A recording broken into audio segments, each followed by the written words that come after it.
عايز اسال حكم الدين. انا كنت في عمره ومراتي خرجت بدون اذني. كان في عمره ومراته خرجت راحت فين يا ابو محمد؟ خرجت راحت عند والدها، واخويا منعها قال لها ما تخرجيش عشان اخويا سايبة امانه معايا. امانه يعني ايه؟ انا احطها في جيبه يعني؟ لا يعني احنا استنى بس، استنى اخوك مش فاهم حاجه وانت كمان مش عارف حاجه.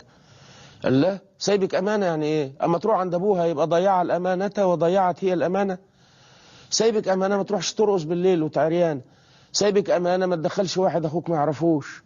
انما ايه سايبك امانه يعني؟ امانه اخوك يدي لها الاكل لو جاعت وانت ما سبتلهاش مصروف كتير ويسوق لها، لكن اخوك لا يمنعها ولا له ولايه عليها. وبعدين ايه خرجت من غير اذن دي؟ وانتم مفكرين كده كل واحد يتجوز واحده انه حطها في في حاجه اسمها الاذن المعروف اللي مش محتاج تجدد نهائي.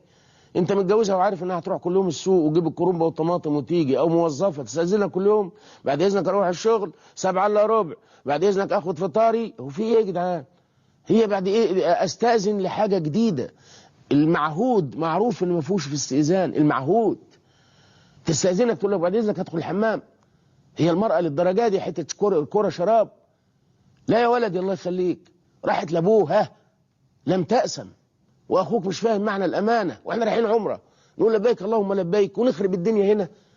مراتك راحت عند ابوها يبقى تصل رحمها وتخرج وتجيب تروح السوق، واخوك امانته سايبك امانة عندي يعني معناها تطلبي عيني اديها لك، عايزه كمثرى ولا مانجا ولا عنب واجيب لك ايه، ولو شاف حد بيأذيها يتعرض له. ادي معنى الامانه. انما تروح لابوها مش خارجه اخويا ثابت امانه عندي. طب كان حبسها بقى.